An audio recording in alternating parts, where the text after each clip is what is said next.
새사랑교회 수요 공부를 시작하겠습니다. 12월, 벌써 12월이네요. 수요 공부를 계속 지금 우리가 출애굽기서를 공부하고 있습니다. 특별히 10가지 재앙에 대한 공부를 우리가 나누고 있죠. 특별히 지난주에 그 6째 재앙에 대한 말씀을 드리다가 이제 중간에 멈췄습니다. 오늘은 19절부터 좀 시간이 되는 대로 지금 말씀을 좀 나누려고 합니다.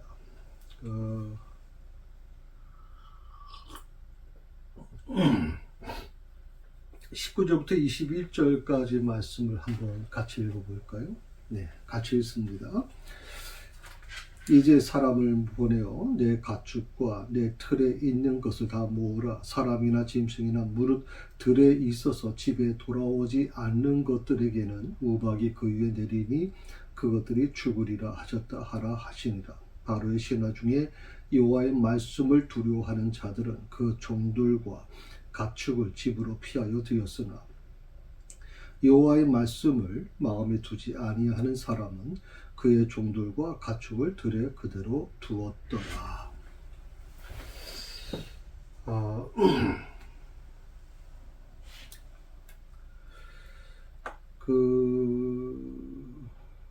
이제 본격적인 이제 우박 재앙이 시작됩니다. 하나님께서 이제 모세에게 구체적으로 어떻게 하라는 지시를 내리시게 되죠.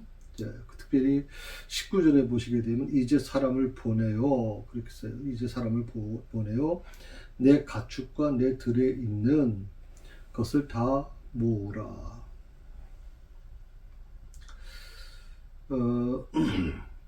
하나님께서 이 재앙은 이미 결정된 것이고요. 이미 바로가 하나님을 거역하고 이스라엘 백성들을 이제 보내지 않음으로 인해서 그 마음이 강박해짐으로 인해서 이 재앙은 계속 진행될 수밖에 없었죠. 그러니까 하나님께서는 재앙을 내리세요. 그러니까 우리가 항상 하나님은 뭐 사랑의 하나님이시다. 그 하나님께서는 뭐 우리 편이 돼 주신다. 뭐 하나님은 절대 그냥 심판하지 않으신다라고 하는 그렇게 사랑의 하나님 쪽으로만 초점을 맞추시는 분들이 있어요.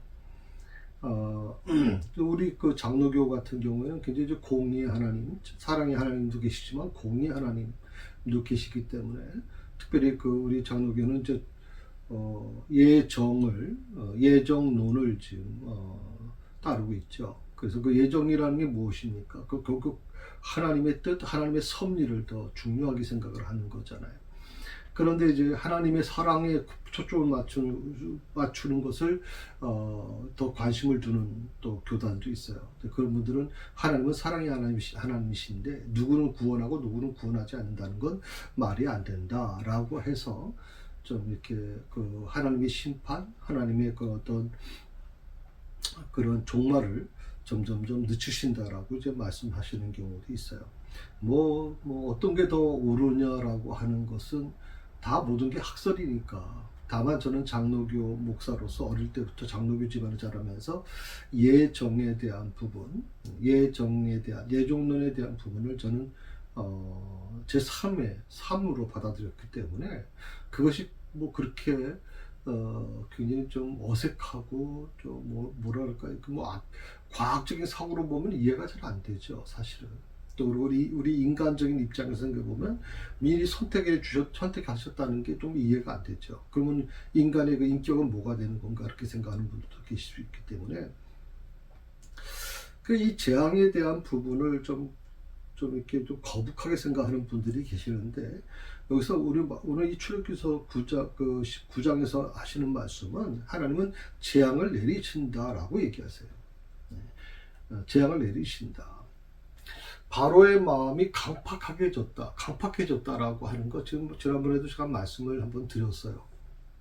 그건 뭐 하나님께서 하시는 게 아니라 인간 처음부터 이 마음에서 안에서 악을 더 선호하게 돼요. 또 악을 따르려고 하는 마음이 있단 말이죠. 그걸 성령께서 보호막을 쳐주시기 때문에 인간의 양심이라는 소리를 듣게 만드시기 때문에 그만큼 우리가 더 악해지지 않는 것뿐이지 우리 안에는 언제든지 그 악이 존재하고 있단 말이죠. 어떻게 보면 그런 과정에 대해서 한번 우리가 좀 생각해 봐야 되지 않겠나 하는 생각이 좀 들어요.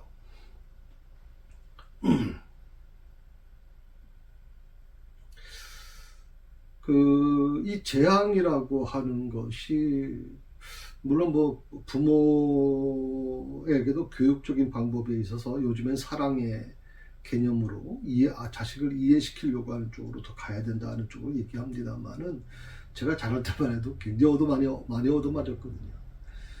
잘못하면 부모로부터 얻어맞았잖아요.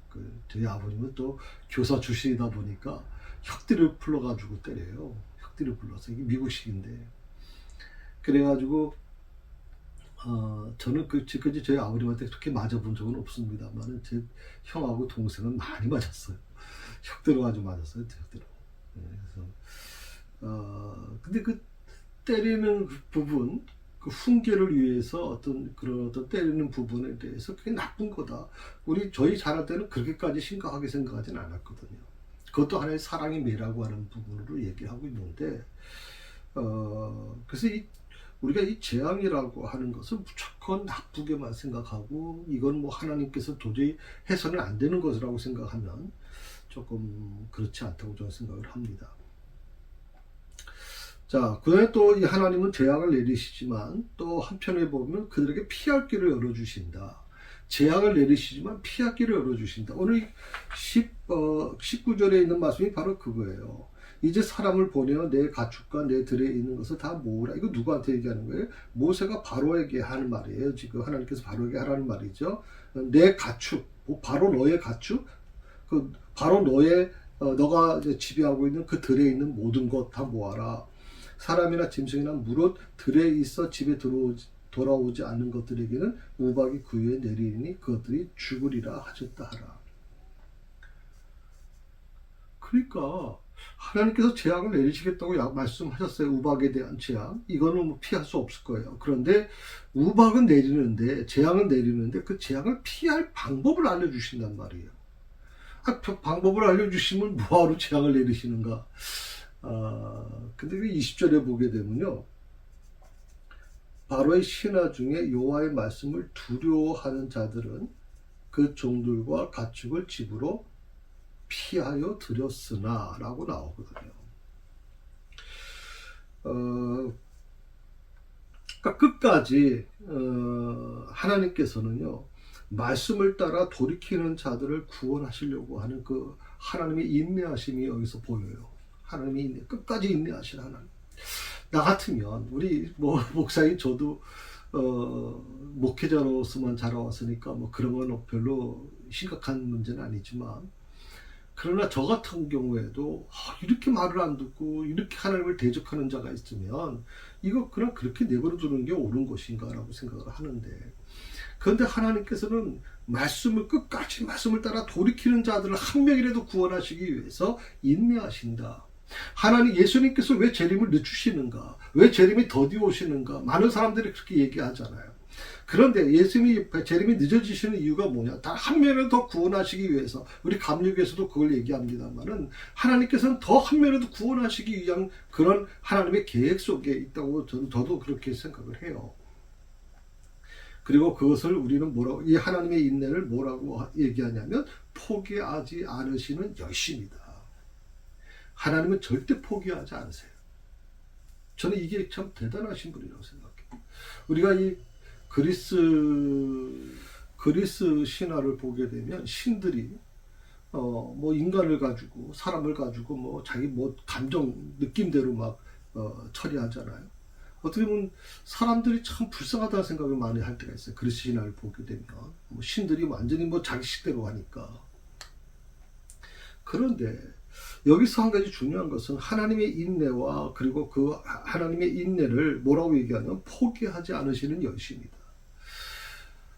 포기하지 않으시는 열심. 저도 목회를 하다 보니까 참 힘든 일을 많이 겪었어요. 그 힘든 일을 겪다 보니까 어떤 마음이 생기냐면 정말 어떻게 보면 성도들을 사랑하는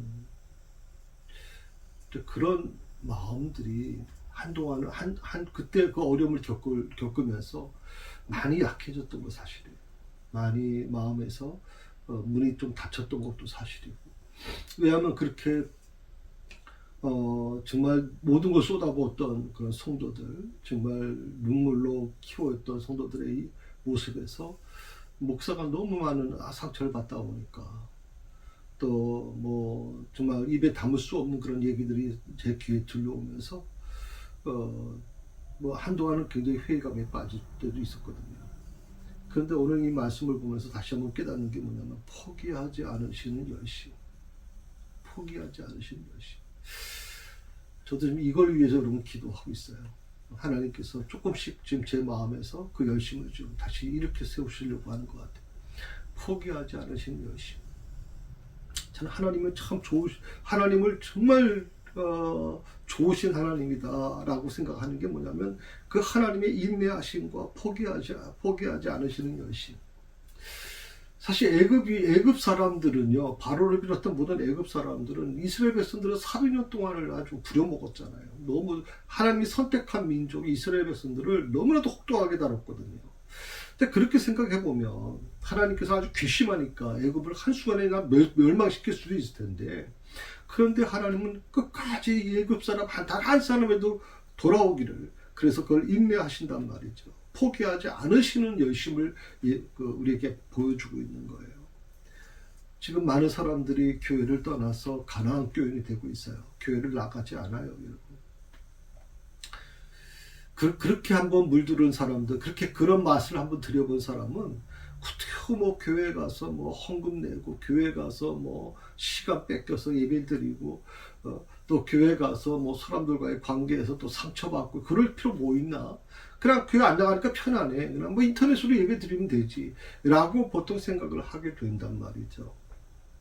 그런데 오늘 저는 여러분에게, 저 자신에게도 좀 말씀을 하는 거예요. 여러분에게도 말씀을 드리고, 우리가 하나님의 인내를 좀 배웠으면 좋겠어요. 끝까지 단 한 명의 영혼을 구원하시려고 하는 그 하나님. 자기를 대적하는 자들을 오히려 그들을 끌어안으시려고 하는 그 하나님의 모습을 우리가 좀 생각해 보면서 하나님 포기하지 않으시는 그 열심을 저도 배우게 해 주옵소서. 끝까지 영혼을 하나님 구원하려고 하는 영원 사랑하는 마음을 허락해 달라고 우리가 그렇게 기도했으면 좋겠어요. 특별히 또 하나님의 그 진노하시는 중에서도 긍휼을 베푸시는 하나님의 자비하심이 나타나 있어요. 긍휼을 베푸시는 하나님의 자비. 그 행위를 보면 그냥 예쁘고 진멸시켜도 뭐 부족함이 없는데, 그럼에도 불구하고 오늘 하나님의 자비하심이 나타나 있다. 지금까지는 피할 길을 알려주지 않으셨지만 이번에는 인간의 생명과 직결되기 때문에, 그러니까 그 전에는 뭐 생명과는 좀 연관이 없었죠. 생명보다는 뭐 어떤 뭐 그런 손해를 입히기도 하고, 뭐 경제적인 손해, 또 뭐 이 불편함, 살아가는 과정에서 또 어떤 그 육체적으로 몸에 어떤 그런 종기가 난다거나 이렇게 어떤 그런 부분이었다면, 이 우박이라고 하는 것은 인간의 생명과 직결되는 거예요. 제가 말씀을 드렸잖아요, 지난번에. 우박이, 여러분 야구공만한 우박이 떨어졌다고 생각해 보세요. 사람이 이거 먹고 다 죽어요, 거기 있는 거는. 그 집에 지붕을 다 뚫고 들어오는데, 그러니 그런 우박이 막 전 지역에 다 쏟아졌다고 생각해 보세요. 너무나도 안타깝죠. 하나님은 재앙을 내리시지만 그럼에도 불구하고 단 한 명의 생명이라도 구원하시고자 하는 마음, 인간의 생명을 잃어버린 생명과 연결되기 때문에, 직결되기 때문에 구제책을 알려주시는 거예요.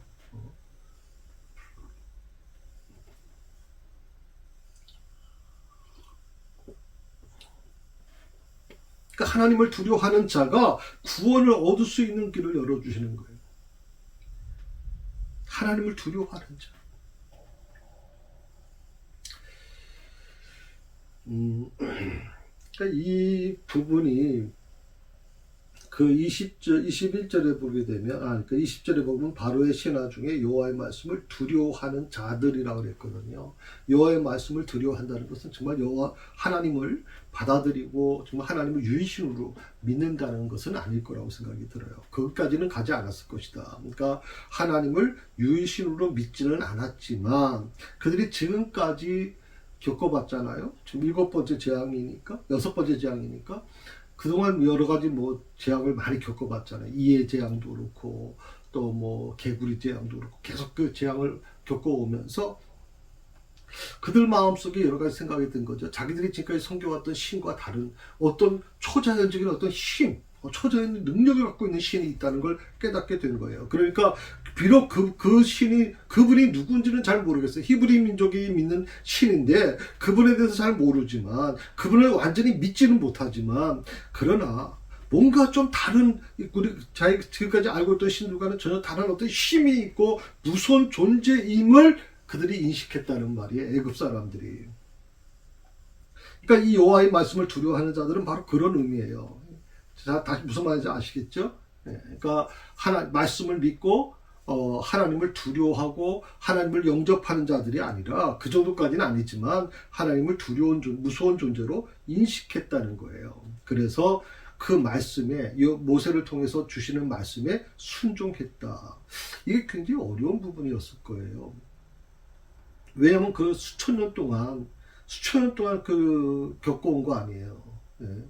자기 조상들의 조상을 통해서 계속 그 신에 대한 존재에 대해서, 그리고 매일마다 그 신에게 절하고 신에게 기도하면서 그들은 그 신이 자기를 지켜줄 줄 알았는데, 오늘 놀랍게도 새로운 전혀 알지 못하는 신이 등장해가지고 지금 뭐 5번째 재앙까지 오고 6번째 우박이 온다는 거죠. 그래서 뭐 경고하는 거예요. 들에 있는 모든 짐승들, 가축들 다 집으로 들여놔라. 그렇지 않으면 다 죽는다. 그들이 이걸 겪어봤잖아요. 5번째 재앙도 그렇고 다 겪어봤거든요. 가축이 죽는 것도 겪어봤고. 그러다 보니까 이들에게 있어서는 뭐 어떻든 간에 이거 좀 경고의 말이야. 그러니까 그 말씀에 순종하는 것이 바람직해. 뭐 어떻게 되든 간에 이런 부분이 있으면 또 다른 어떤 어려움이 올 수 있어 라고 해서 그 생명과 재산을 보존했다는 거예요. 그래서 성경에 보게 되면 이들을 가리켜 뭐라고 하냐면 지혜로운 자들이라고 얘기해요. 지혜로운 자들. 미련한 자들이 있고 지혜로운 자들이 있단 말이죠. 지혜로운 자는 미리 준비한단 말이죠. 그러니까 말씀에 순종해서 그들이 그 말씀에 따라요. 방법이. 그 말씀에 따른 자들은, 그들이 하나님을 믿었던 안 믿었던 상관없어요. 그 말씀에 따랐던 자들은 다 살았어요. 거기에 있는 모든 가축들과 생명은 다 보존할 수 있었어요. 그런데 마음에 두지 아니하는 자들이라고 그랬거든요. 마음에 두지 않은 자. 여호와의 말씀을 마음에 두지 아니하는 사람. 말씀을 마음에 두지 않은 사람들은 어떻게 됐어요? 우박재앙으로 엄청난 피해를 받고, 그리고 자신의 생명까지 잃게 된 거예요.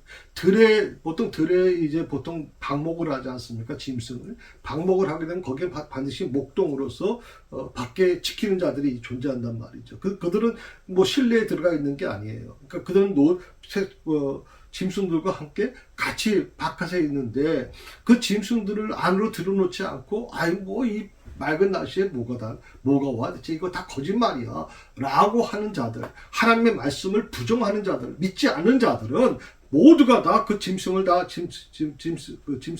다 죽었고, 그리고 재산이 다 피해가 일어났고, 재앙으로, 그리고 자신들의 생명까지 다 잃게 되었다는 것입니다.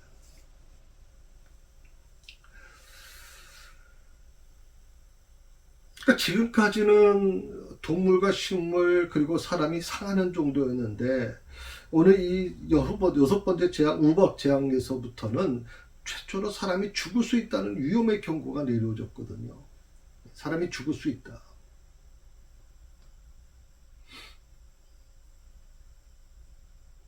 여기서 한 가지 우리가 알 수 있는 것은, 우리에게 교훈을 주는 게 뭐냐면, 하나님께서는 삶과 죽음의 여부를 말씀의 순종과 불순종 사이에 뒀다는 거예요. 삶과 죽음의 여부를 말씀의 순종과 불순종 사이에 뒀다. 여러분이 말씀에 순종하게 되면 어떤 일이 일어나는지, 아니면 말씀에 불순종하면 또 어떤 일이 일어나는지를 한번 여러분 스스로가 한번 되물어 봤으면 좋겠어요. 되물어 봤으면 좋겠어요. 말씀에 순종하는 게 물론 다 저는 쉬운 일이라고 생각하진 않아요. 지금 우리가 믿는 신앙생활을 하는 이 시대는 물론 과거보다는 많이 좋아졌잖아요. 그리고 저 근동지방 이슬람 지역이나 저 힌두교 지역, 불교 지역에서 신앙생활을 하는 분들하고는 다르잖아요. 예수님을 믿었다는, 기독교로 개종했다는 이유 때문에 가족들로부터까지 다 핍박당하는 그런 그 지역하고는 우리는 그 정도까지는 아니지 않습니까? 과거에 제가 어릴 때는 예수 믿는다는 이유 때문에, 교회 다닌다는 이유 때문에 남편으로부터 얻어맞고 교회 와서 막 흐느껴 오시는 분도 제가 많이 봤어요. 그분들이 지금은 다 권사님들이고 돌아가신 분들도 꽤 계시는데, 저희 아버님한테 와서 막 엉엉 울고 가시는 분들 중에서 남편한테 얻어맞고 오는 거예요. 남편한테 얻어맞고 오는 이유가 뭐냐면 교회 나갔다고. 참. 술 먹고 들어와가지고 그냥 난장판 맨날 그냥 얻어맞고 때리고. 그런 모습 보면 참 너무 안타까워. 그러면 너무 불쌍하고 너무 마음이 아파서 얼마나 힘들었을까 생각이 들었거든요. 목사한테 찾아와서 자기 집안의 얘기를 할 때, 그리고 와서 이제 막 우시는 모습 속에서 얻어맞아서 눈 주위가 막 시퍼렇게 멍든 상태로 오신 분도 계셨거든요.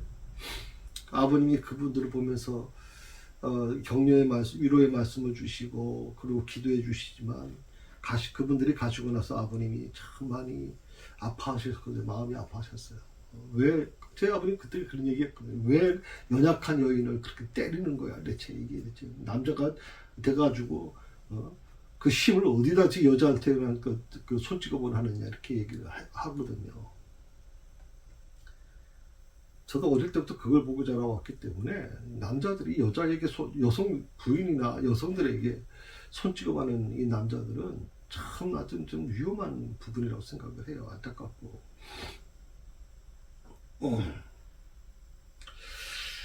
이 마음에 두지 않은 자, 하나님의 말씀을 마음에 두지 않은 자들이라고 하는 이 부분에서 이 우박재앙으로 인해서 엄청난 피해가 아마 임했을 거예요. 저는 지난번에 말씀드렸지만 이 가축은 재산에 아주 중요한 위치를 차지하는 거죠.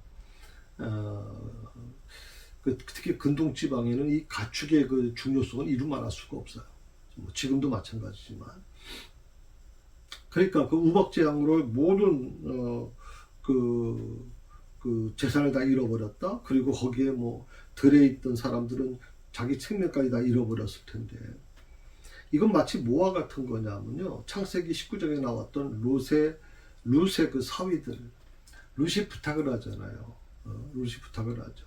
그러니까 이제 곧 이 소돔과 고모라가 이제 불바다가 된다. 하나님의 심판이 임한다. 그러니 빨리 우리 같이 피하자라고 할 때 이 룻의 사위들이 호숨을 치거든요.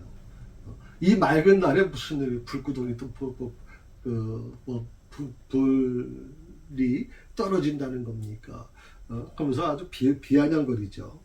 롯이 어쩔 수 없이 딸들만 데리고 부인하고만 이제 나오게 되는데, 그러니까 롯의 사위들이 어떻게 보면 좋은 집안에 결혼했잖아요. 룻이라고 하는 의로운 집안에서 결혼했으면, 룻의 사위들이 그 장인어른이나 그 가정의 그 분위기, 하나님을 경외하는 모습을 봤다면 왜 그들이 그렇게 행동했을까? 그러지 않았으면 얼마나 좋은 가정, 나중에 소돔에서 이제 구원받은 아름다운 그런 역사에 남았을 텐데, 그렇게 가볍게 여기다가, 말씀을 가볍게 여기다가 결국에는 유황불에 이제 타 죽게 되죠. 그러니까 생명의 근원이라는 게 뭐냐? 그건 하나님을 두려워하는 데 있다고 분명히 잠언서에서도 말하거든요. 잠언서 14장 27절에서도 생명의 근원이 바로 하나님에게서부터 나오는 거예요. 우리의 삶과 죽음의 그 모든 권한은 하나님께 있어요.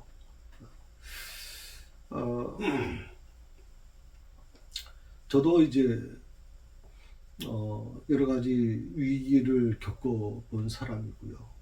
참 위기를 겪었습니다. 건강의 위기도 겪어봤고 참 어려움도 겪어봤습니다. 제 아내도 요즘에 와서 이렇게 몸이 많이 좀 약해져서 힘들어하는 부분도 있거든요. 그러면서 우리 제 아내와 저희가 만나 대화할 때 그랬어요. 저희는 생과 사를 살고 죽는 것을 하나님께 있다고 믿기 때문에 거기에 대한 두려움은 없어요. 저도 제 아내도 그렇고. 그래서 다만 이제 그런 어떤 연약함으로 인해서 혹시 교회에 피해를 입히지 않겠나, 또 자녀들한테 어려움을 주지 않겠나라고 하는 것 때문에 살고 죽는 거의 문제가 아니라 좀 내가 살아있는 동안 하나님이 나를 부르시는 그 전까지는 그래도 최선을 다해서 내 건강을 지켜주는 게 좋겠다라고 생각을 해요. 저는 우리 교회에 참 고맙게 생각하는 게, 제가 이 개척을 하면서 건강을 너무 많이 잃어버렸기 때문에, 또 지난번에 한번 말씀드렸잖아요. 어느 성도님이 저한테 뭐 새로 등록하신 분인데, 목사님 얼굴이 굉장히 좀 어두워 보입니다. 좀 굉장히 큰 어떤 병이 있는 것처럼 보입니다. 라고 얘기를 해요. 그래서 이제 제가 병원을 가게 됐고, 또 의사로부터 굉장히 충격적인 얘기를 들었죠. 그래서 제가 한 달간 피접이라고 하는 지방 모든 걸 다 중단하고 지금 지방으로 내려가서 무조건 하루에 15,000보 이상 걸으면서 그렇게 쉼의 시간을 좀 가졌어요. 그렇게 한 2번 정도의 위기가 제게 있었거든요. 다만 한 가지 중요한 것은, 생명의 모든 고난이, 살고 죽는 곳의 고난이 하나님께 있다면 그 하나님께 모든 것을 내가 맡기고 가는데, 우리 교회가 참 제 병원 치료비라든지 이런 것들을 많이 부담해 주셔서 제가 이만큼 그래도 건강을 유지할 수 있었어요. 그래서 참 우리 새사랑교회 너무 고맙게 생각하고 감사하게 제가 생각을 하고 있습니다.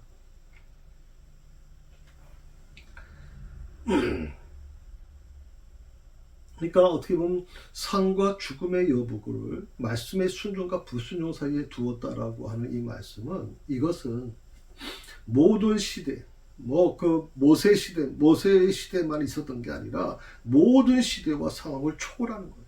지금도 이 말씀은 그들이 이어져 오고 있어요, 여러분.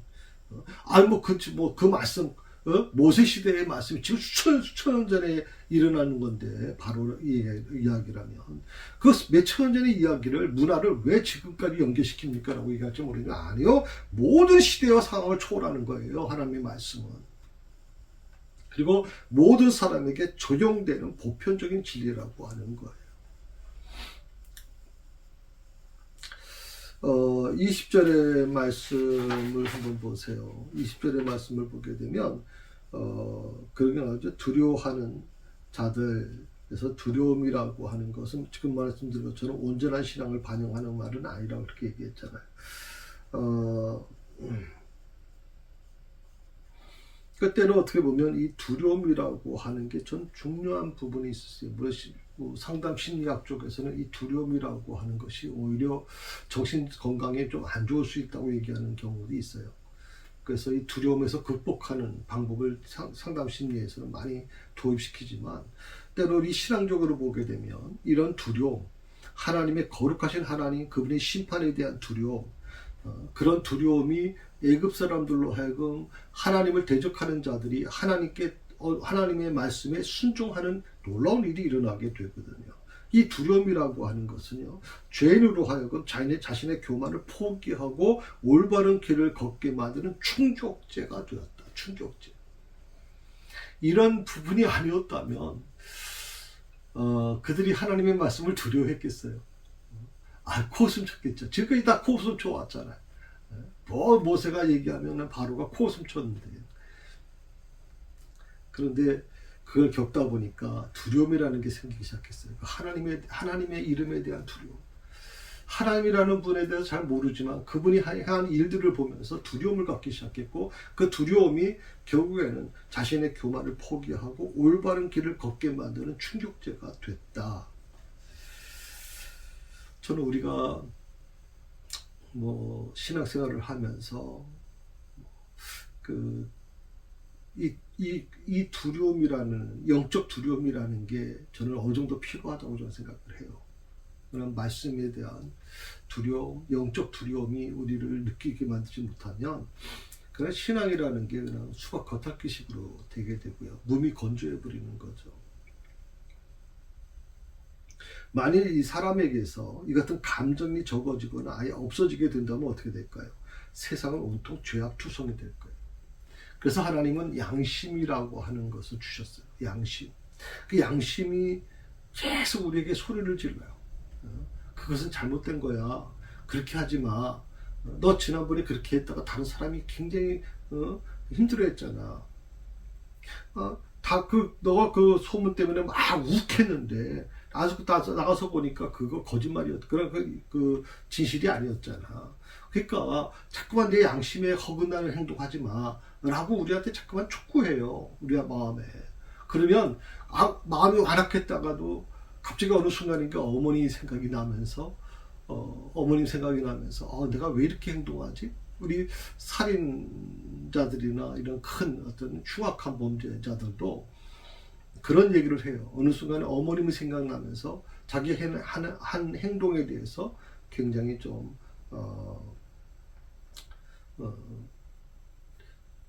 뭐라 그럴까요? 후회한 적도 있었다, 이렇게 얘기도 하더라고요. 그러니까 양심이라는 것은, 그래서 성경은 양심이라는 걸 얘기하면서 화인 맞은 자라고 표현을 해요. 화인 맞은 자. 양심이 가동을 해도 이걸 듣는 귀가 닫혀버린 거예요. 양심의 소리를 들을 귀가 닫혀버리면 이건 무서워져요. 인간이 얼마나 악해질 수 있는지를 보셨잖아요. 요즘에는 정말 과간도 아니죠. 과간도 아니에요. 정말 어떻게 천륜을 그렇게 할 수 있는지. 짐승도 그렇게 안 하는데 참 불행하다고 생각을 합니다.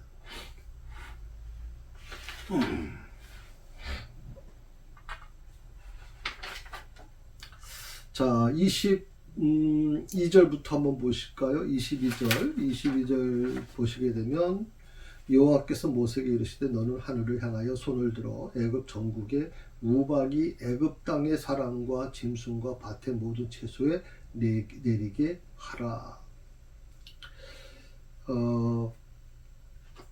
하늘을 향해 손을 들라. 하늘을 향해 손을 드는 것은 어떤 중요한 한 두 가지 의미가 있어요. 하나는 뭐냐면 재앙의 도구가 하늘에 있다는 것을 의미해 주고요. 재앙의 도구가 하늘에 있다. 그러니까 손을 든다라고 하는 것은 우리가 보통 이렇게 얘기하잖아요. 나는 못합니다. 하나님 도와주십시오. 하늘의 도움을 구하는 거 아니에요. 자, 하늘을 향해 손을 든다는 것은 그 재앙이 하나님으로부터 임한다는 사실을 동시에 함축하고 있는 표현이에요. 이 재앙이 하나님으로부터 임한다.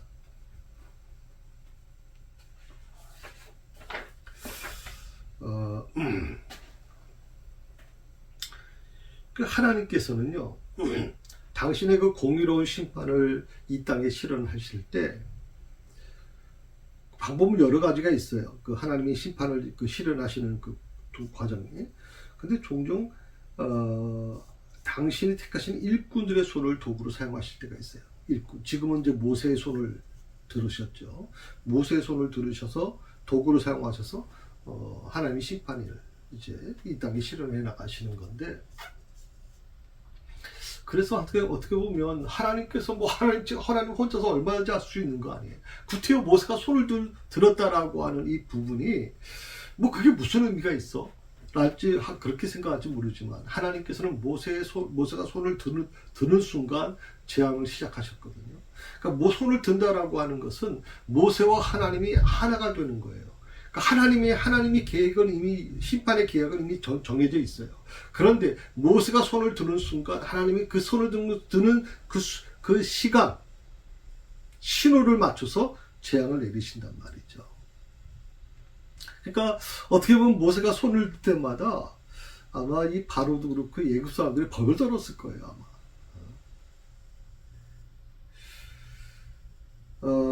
하나님의 영광도 드러나지만 하나님이 세우신 일꾼에게도 하나님이 그런 기회를 주시는 것을 보게 돼요.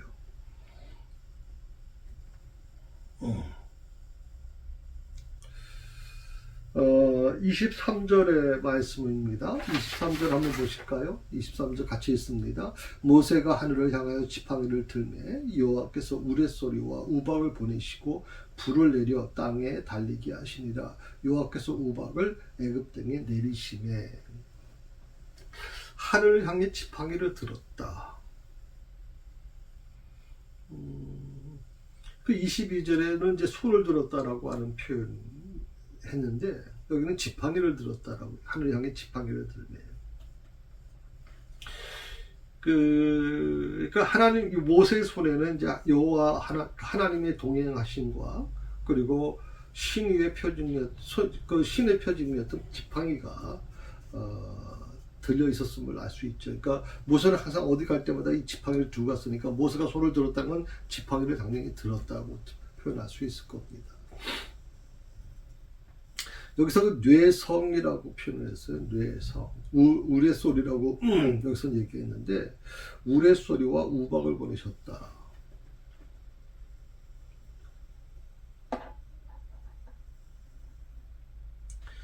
그러니까 우레소리라고 하는 것을 이제 다른 말로 하면 이제 뇌성이라고 하는 건데 18절에는 뇌성이라고 하는, 그러니까 우레소리라고 하는 말이 나와 있지 않죠. 18절에는 단순히 무거운 우박을 내릴 것이다 라고만 말씀하고 있어요. 그런데 오늘 3절에 보게 되면 우레소리라고 하는 말을 썼어요. 우레소리. 클로트라고 하는, 클로트, 소리라는 뜻이에요. 그러니까 하나님의 소리라고 라고 나오는데 원문에 보게 되면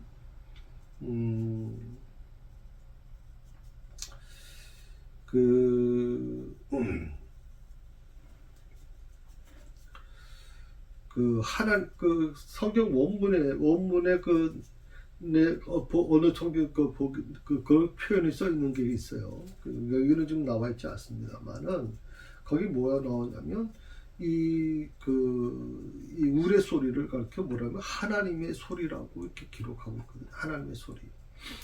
이거는 어떤 의미로 보게 되냐면 고대인들, 지금의 사람들보다는 이제 아주 초창기의 고대인들, 그 고대인들에게는 이 우레 소리라고 하는 게 신의 소리로 여겨졌을 것이다. 여겨졌다는 거예요. 신의 소리로.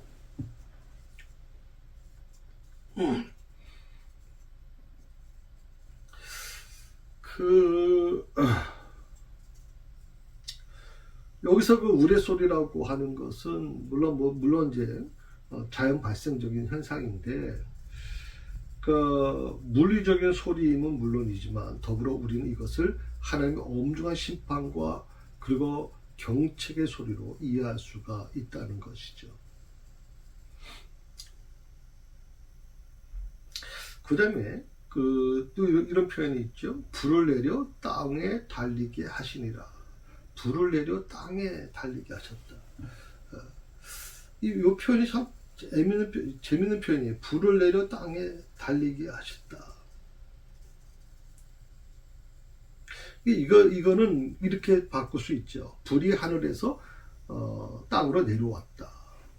그러니까 불이 하늘에서 땅으로 내려왔다. 이런 표현이 가장 아마 좀 쉬운 편인데 그 표현을 지금 불을 내려 땅에 달리게 하셨다라고 하는 표현을 썼어요.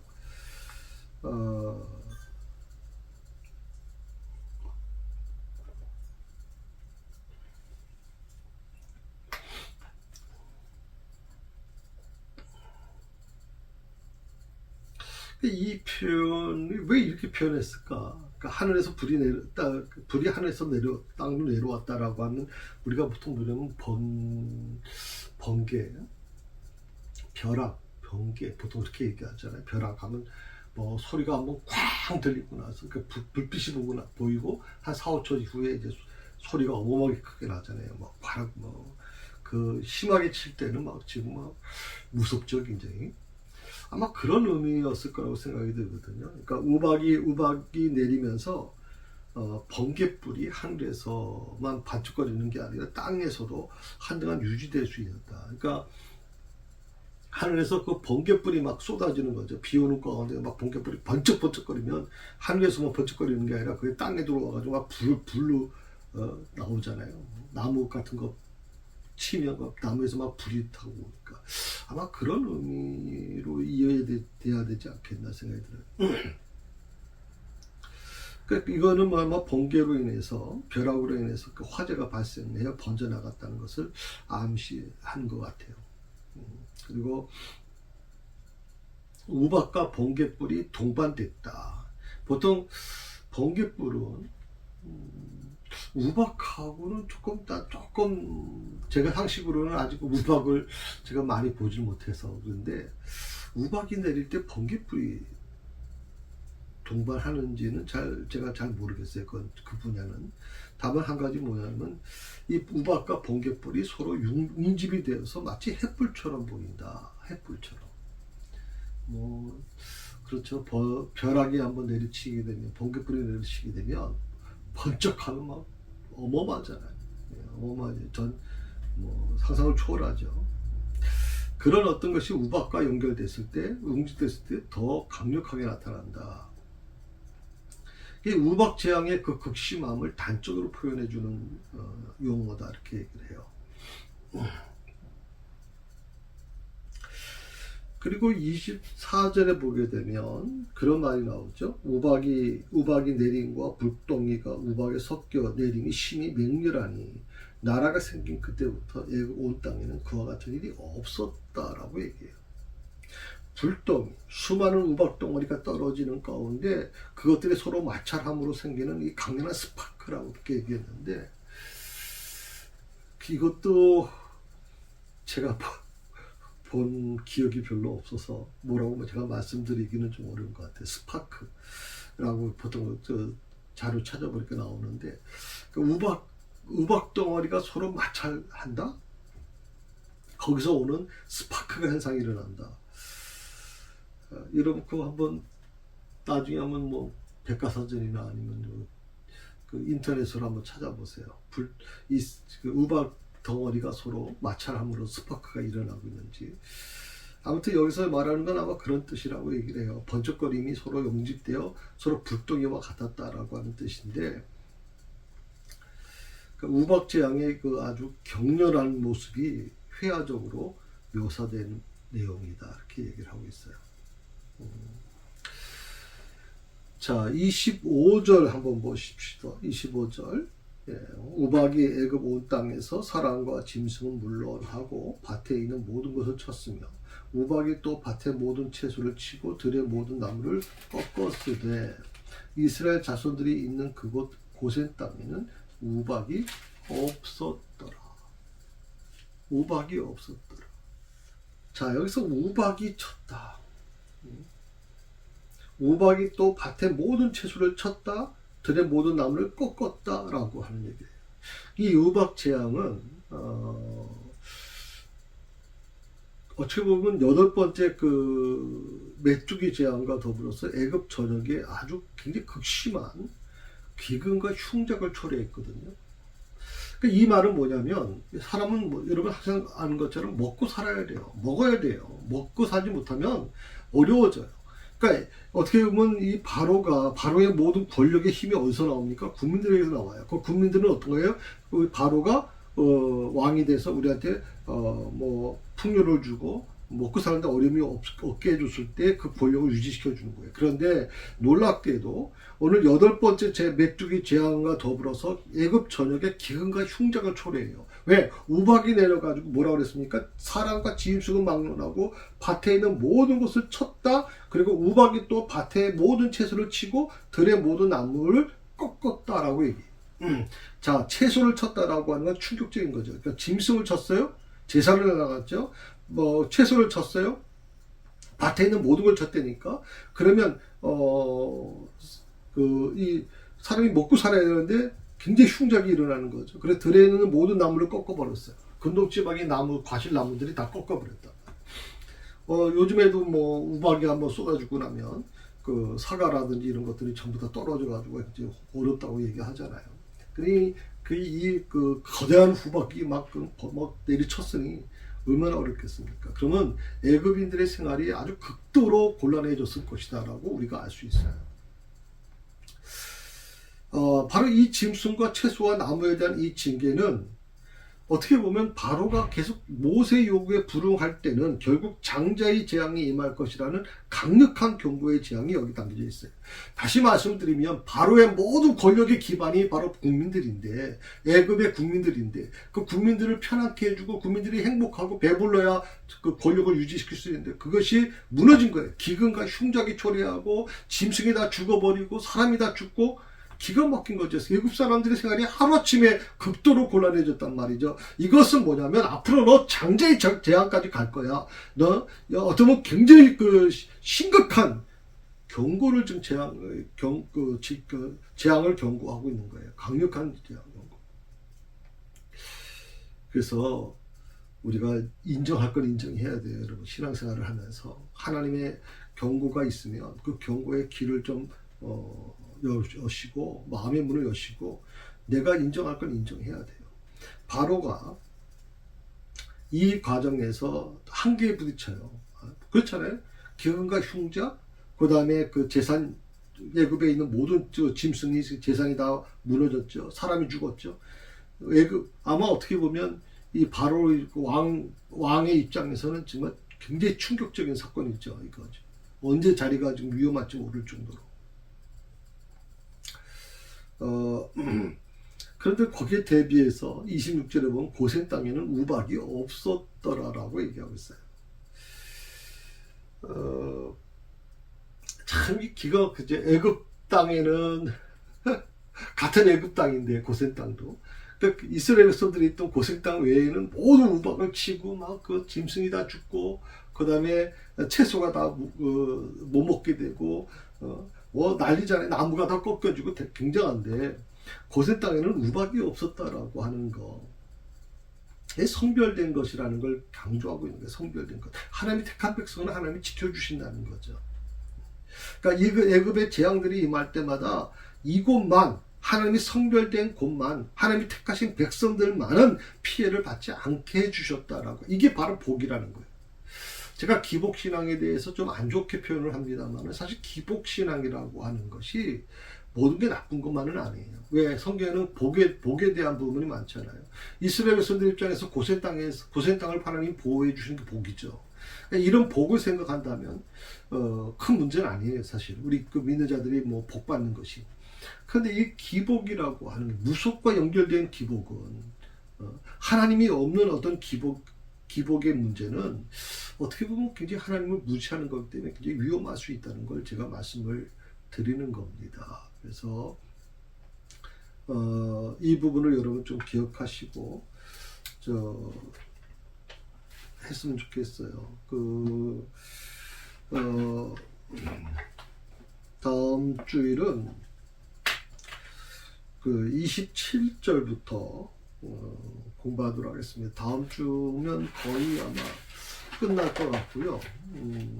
그 다음에 여러분에게 좀 한 주간 한 20일 정도 20일주간에 이 10대 재앙의 구조에 대한 부분을 좀 말씀을 좀 드리려고 그래요. 그래서 요 내용을 가지고 여러분에게 뭐 간지로 나눠 드릴 수도 있을 것 같고요.